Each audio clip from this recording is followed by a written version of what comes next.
Get out and never come back. My parents yelled when I refused to join the family business. 7 years later, they stood in line for my product launch. Why is our son on that billboard? A stranger asked. They looked down in shame. I'm a 29-year-old woman, and I've been out of touch with my parents for the past 7 years. It all started when I refused to join the family business, a manufacturing company my parents had built from the ground up. They were furious when I chose to pursue my own career in fashion design instead of following in their footsteps. My dad, especially, told me to get out and never come back. I did, and I never looked back. Fast forward to today, I'm the owner of a successful design company, and my parents are struggling with their failing business. I recently saw them in line at a billboard launch for my company, and a stranger asked, "Why is our son on that billboard?" I swear I saw my parents shrink with shame. It was intense. I grew up in Ainsley, a quiet, picturesque town where everyone knew everyone, and the Vallon family was a cornerstone of the community. My father, Julian, was a no-nonsense businessman who had built Vallon Industries from the ground up. My mother, Rebecca, was a quiet force who made sure everything ran smoothly behind the scenes. They expected a lot from me. I was their only child, and from a young age, it was clear that I was meant to take over the family business one day. I hated it. The thought of being chained to the same thing my parents had spent their whole lives building felt like a cage I couldn't escape. But they didn't see it that way. For them, Vallon Industries wasn't just a company, it was their legacy. And I was supposed to continue that legacy, no questions asked. When I was younger, I didn't fully understand what was at stake. My childhood was spent in a bubble of luxury and expectation. I was given the best education, surrounded by privilege, and taught to always put the family first. But when I went to college, something inside me began to shift. I discovered design and fashion, and I fell in love with it. For the first time, I could imagine a life that wasn't bound by the expectations of the family business. I tried to explain this to my parents over the years, but every conversation ended with disappointment. They couldn't fathom why I would want anything other than what they had worked so hard to build. My father would tell me that I was being naive, that I didn't understand the real world, and that the family business was the only path to success. My mother, on the other hand, would simply give me a sad smile, saying, "You'll come around, Olivia. Just wait." But I didn't. I kept following my dreams, no matter how much it hurt to see the disappointment in their eyes. By the time I graduated, I was already working at a small design firm in the city, making my own way in the world of fashion. But my parents? They still saw me as their heir. They thought that I would come back and take over the company. They were wrong. One afternoon, when I was 22, they drove to the city unannounced. I knew something was off when they didn't call beforehand. My father's cold stare told me all I needed to know. They were here to talk about Vallon Industries, and they weren't leaving until I agreed to join. We sat in my small apartment. It was comfortable, but it wasn't much compared to the opulence of the Vallon family home. My father didn't waste time with pleasantries. "Olivia," he began, his voice firm, "it's time for you to come home and take your place in the company. I've been patient, but I'm done waiting. You'll never make it in fashion. That's just a phase. It's time to grow up and take responsibility." I felt my heart pounding in my chest. This was it. I had to say something. "Dad, I'm not coming back," I said, my voice shaking but determined. "I'm doing something here. I'm building my own life. I'm not going to be part of Vallon Industries. I don't want that. I don't even care about it." My father's face turned pale, then red, and his eyes flashed with anger. My mother, who had been sitting quietly next to him, looked down, her fingers trembling slightly as she clasped her hands in her lap. "You don't understand," my father said, his voice cold as ice. "We've built this business for you. You owe us. You owe the family. This company is your future. I don't owe you anything, I shot back, my voice steady now. You never gave me a choice. I don't want to live my life for you. I want to make something of my own. The silence that followed was unbearable. My mother didn't say a word, but I could see the hurt in her eyes. My father, though, exploded. He stood up, knocking his chair over. Then get out. Get out and never come back. If you won't help with the company, you're no daughter of mine, he yelled, his voice a mixture of fury and heartbreak. I stood up too, feeling a weight lift from my shoulders, but also a deep ache in my chest. Fine, I said quietly, I'm leaving. And I did. I grabbed a few things, left the apartment that had once been my home, and walked out of their lives. I didn't look back. The years that followed weren't easy, but they were worth it. I started my own company, Livia Design, focusing on sustainable, innovative fashion that combined technology and artistry. It was hard at first. I had no safety net, no financial backing from my family. I worked long hours, hustled to make ends meet, and made connections in the fashion industry, one at a time. It wasn't glamorous. There were days I didn't know if I could keep going. But I did. And over time, things started to change. My designs gained traction. I got featured in a few major fashion magazines, and slowly, my name started to circulate. I wasn't the daughter of a wealthy business family anymore. I was Livia, the designer. And for the first time in my life, I felt free. But even as my success grew, I couldn't completely forget about my parents. I still thought about them, even though I told myself I shouldn't. I didn't want to care. I had chosen my path, and I was making it. But deep down, I missed them. I missed the idea of family, even if they didn't see me as part of theirs anymore. Then one day, something happened that I wasn't prepared for. I had been in a meeting when my phone buzzed. I looked down at the message, and for a moment, I couldn't believe what I was reading. Livia, they're putting your face on a billboard. In the city. Right where Valen Industries used to be. I didn't know what to feel. Shock? Pride? A bit of guilt? I didn't know. But the next day, I went to see it for myself. The billboard was massive. It stretched across an entire building, high above the streets. And there I was, my face looking back at me. Bold letters read, Livia Design, Fashion Meets Innovation. For a moment, I just stood there, taking it all in. It wasn't just the success.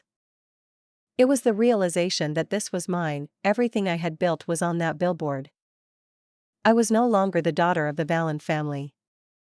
I was Olivia Valen, the creator of something real, something I had made on my own. But then, just as I was about to leave, I saw something that shook me to my core. My parents. They were standing in line beneath the billboard, along with a small crowd of people. They didn't seem to be looking at me, but at the massive advertisement above. I watched them from a distance, trying to make myself invisible. I could see the mix of emotions on their faces, disbelief, regret, and a shame that was hard to miss. Then a stranger, standing near them, pointed up at the billboard and asked, "Why is our son on that billboard?" My parents froze. They didn't answer. They didn't even look up. It was as if they had been caught in a moment they couldn't escape. The shame was written all over their faces. They had refused to support me, to believe in me, and now they were seeing the consequences of that choice. And I couldn't help but feel. I don't know, satisfied? Sad? Conflicted? I couldn't explain it. I just stood there, watching them shrink under the weight of their own pride. And for the first time, I wondered if they realized what they had lost. I watched them for a while, standing there beneath my billboard, the silence hanging thick in the air.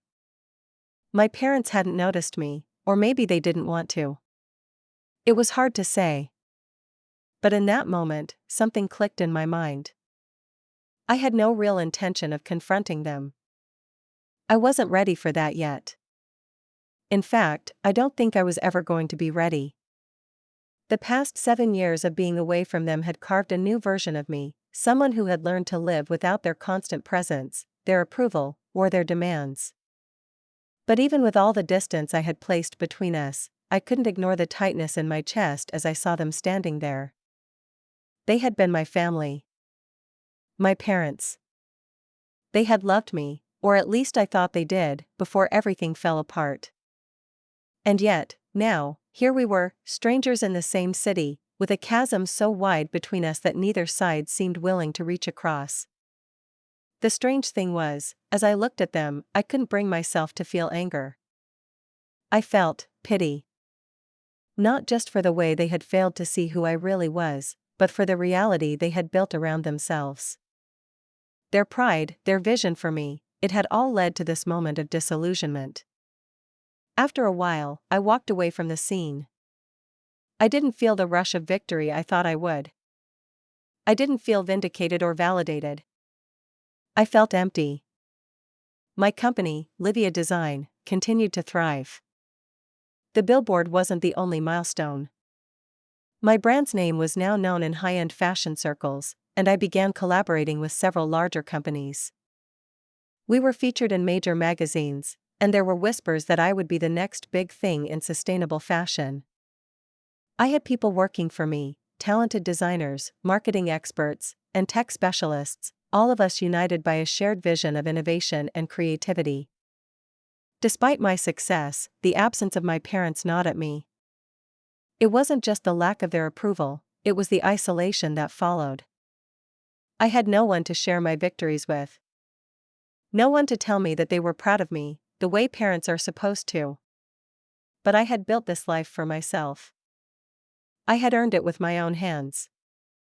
And yet, every now and then, I would sit alone in my office late at night, the weight of everything pressing down on me. The quiet could be suffocating. There were nights I found myself wondering how things could have been different. Could I have somehow made peace with them? Could I have found a way to be the daughter they wanted without giving up who I was? Then I would shake my head, brushing the thoughts away. They had made their choice. I had made mine. One evening, while I was reviewing designs for a new collection, my phone rang. I glanced at the screen, expecting to see one of my colleagues or a business partner. But the number was unfamiliar. Hesitantly, I answered.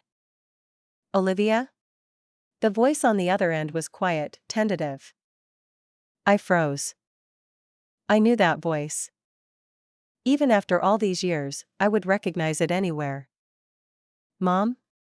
My voice caught in my throat. Yes. It's me, Rebecca said softly. I've been trying to reach you for a while. I didn't know how to start this conversation. For a moment, neither of us said anything. I wasn't sure what I was supposed to feel. Anger? Relief? Indifference? What do you want, Mom? I asked, my voice steadier than I felt. There was a long pause before she spoke again. I don't know if you'll believe me, Olivia, but we were wrong. Your father, we didn't handle things well. We pushed you away when we should have supported you. I've spent years regretting that. I felt my heart tighten in my chest. The words felt strange, almost foreign coming from her. I had built up so much resistance over the years, so much distance. And now, hearing her admit that they were wrong, that they had made a mistake, I didn't know what to do with it. I didn't know where to start, she continued, her voice fragile. I've been trying to figure out what to say to make it right, but I don't think I can. I just want you to know that we're sorry. I'm sorry. For everything. I sat there in silence, processing the words. I didn't know how to respond. Part of me wanted to forgive her, to make everything go back to the way it was, before everything fell apart. But another part of me, the part that had spent so long protecting myself from the pain they had caused, couldn't just let go. I took a deep breath. It's not that simple, Mom, I said quietly. I I can't just forget everything that happened. You and Dad, you didn't just push me away. You kicked me out. You threw me out of your lives like I was nothing. I know, she whispered, the regret evident in her voice. And I will never be able to undo that. But I'm hoping that we can at least try to rebuild something. Even if it's small. The words hung in the air between us, heavy and fragile. I didn't know if I could ever forgive them for what had happened, but for the first time, I could hear the sincerity in her voice. Maybe it wasn't too late. But I wasn't sure I was ready to take that step. Days passed, and I continued to think about the conversation. It stayed with me, lingering in the back of my mind, echoing in my quiet moments. My mother's apology had shaken me in a way I wasn't prepared for. I had built a wall around myself, convincing myself that I didn't need them, that I didn't care about their approval. And maybe I didn't, not anymore. But the truth was, hearing her speak like that, hearing the vulnerability in her voice, made me question everything. I didn't know what to do. I didn't know if I could go back to the way things were, or if I even wanted to. But the idea of rebuilding some kind of connection, even if it was just the smallest, most tentative one, was something I couldn't ignore. So I made a decision. I called her back. I don't know if I'm ready to see you yet, I said, my voice tight. But maybe we can start with small steps. I can't promise everything will go back to the way it was. I can't promise that I'll forgive everything overnight. But I'm willing to try. Rebecca didn't say much. There was a moment of silence before she whispered, "That's all I'm asking for, Olivia. I just want a chance." And so, we began, slowly, carefully. One conversation at a time. It wasn't a quick fix. It wasn't an easy road. But somehow, over the months that followed, we found a way to start rebuilding.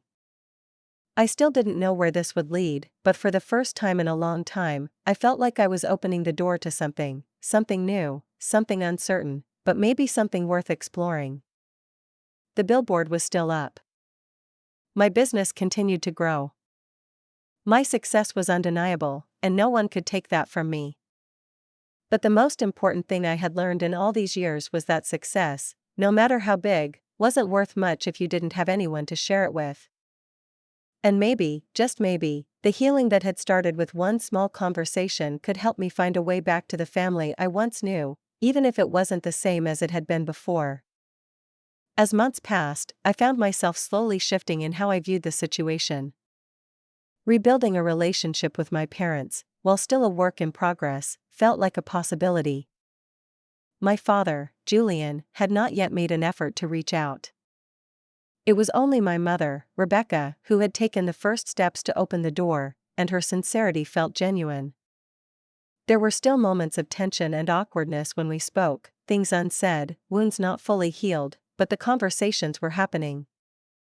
I focused on my business and made strides in pushing Livia Design to the next level. My new collection, which integrated fashion with eco-friendly technology, was being received well by the market. I was invited to major industry conferences, and opportunities to collaborate with high-profile brands were coming my way. The world was watching, and for once, it felt like I was in control. But as my star continued to rise, my thoughts turned to something deeper. I hadn't forgotten what my parents had done to me, how they had chosen the family business over me, how they had dismissed my dreams as if they were nothing. My mother's apology had been heartfelt, but my father's silence gnawed at me. He was the one who had kicked me out so vehemently, the one who had branded me as a failure. I couldn't just let that go. I had to make him see the cost of his actions, not out of spite, but as a reminder that actions have consequences. I wasn't going to stoop to petty revenge, but I would find a way to show him the path he had chosen, the path he had forced me to walk, led to something far greater than his empire. One evening, just as I was preparing for a major product launch event in the city, I received an unexpected call. It was from a reporter at Ainsley Times, a local newspaper back in my hometown. We're doing a feature on local businesses, Olivia, and we'd love to include Livia Design as part of a special series we're running. You've been doing incredible things in the fashion industry, and we think the town would really be proud to see one of its own making such waves. I agreed to the interview, knowing that this would only help boost my brand's presence even further. But as the reporter mentioned that they were also covering the closing of Vallon Industries, I felt a flicker of something I hadn't expected: satisfaction. In all the years of working to prove myself, I had ignored the slow decay of Vallon Industries. I had buried any lingering hopes of reconciliation under the weight of my own ambition. But now, seeing the company that had rejected me finally falling apart, the truth settled in: my decision had been the right one. My parents, especially my father, had relied on the belief that I would always come back to them, that I would take my place in their world, but they hadn't prepared for me to create my own. I hung up the phone and stared at the window for a long moment. The pieces were coming together. A few weeks later, the launch event was in full swing. The venue was packed, an eclectic mix of fashion influencers, investors, and celebrities. The atmosphere was electric with anticipation. My new collection was the highlight of the night, and my team had done an impeccable job setting everything up. I stood at the center of the room, soaking in the success, not just of the launch, but of everything I had built. I wasn't expecting anyone from my past to show up. That was, until my mother walked in. She was alone, and she looked like she had been walking on eggshells for weeks. She gave me a hesitant smile when she spotted me. I couldn't help but feel a twinge of unease. She approached me cautiously. "Olivia," she said, I didn't know how to say this, but I wanted to tell you how proud I am of you. I can't believe how far you've come. You've built something truly remarkable." I smiled faintly, nodding. "Thank you, Mom." But before I could say anything else, a voice I hadn't expected to hear interrupted us. "You should have come home, Olivia," my father's voice cut through the crowd.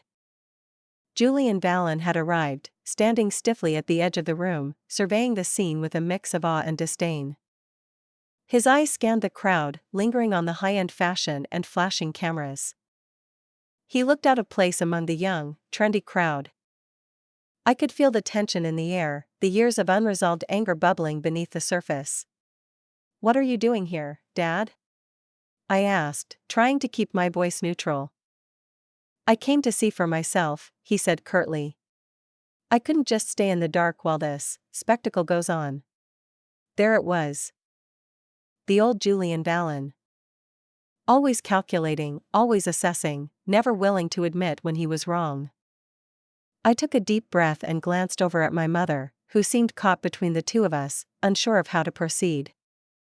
I knew she regretted how things had turned out, but the man she had spent so many years building an empire with was still the same. "You came to see this, didn't you?" I said, my voice firming. "You came to see what you could have had, but you chose not to. You didn't want me in the business, and you were too proud to see that I could succeed on my own. Look where we are now, Dad. You're standing here, in a room full of people, watching me thrive in a space you didn't think I belonged in. And you're still too blind to admit that it was your choices that led to this." My father stiffened, his face flushing with anger. But I wasn't done. "Livia Design isn't just about fashion, Dad. It's about the freedom to choose my path. I don't need the company. I don't need your approval. And I definitely don't need your legacy. I built my own, and that's more than you ever gave me the chance to do." The room fell silent for a moment as people watched the confrontation unfold. Julian Vallon's eyes flicked from my face to the crowd, where whispers began to rise. He opened his mouth to say something, but no words came out. For the first time in years, I could see the vulnerability in his eyes. He wasn't the towering figure of authority he had once been. He was just a man who had made a series of decisions that led him to this point, the same man who had refused to acknowledge my potential, who had dismissed my dreams as unimportant. I turned away from him then, walking toward the center of the room, where the cameras and attention were focused. I don't need validation from you anymore, I called out over my shoulder, my voice steady. I've made it on my own. And I'm more than enough without you. As I walked away, I could feel the weight lifting from my shoulders. This wasn't about getting back at him. It wasn't about cruel revenge. It was about me finally taking ownership of my life, my decisions, and my success. The story of my launch spread quickly in the media, with headlines about the daughter of Valen Industries creating her own empire. The article that ran in Ainsley Times was especially poignant, detailing the rise of Livia Design and the decline of Valen Industries. The irony wasn't lost on anyone. Over time, Valen Industries went under, its assets sold off to larger corporations. Julian and Rebecca were forced to retire, their legacy tarnished by their inability to adapt and see their daughter's potential. As for me, I never looked back.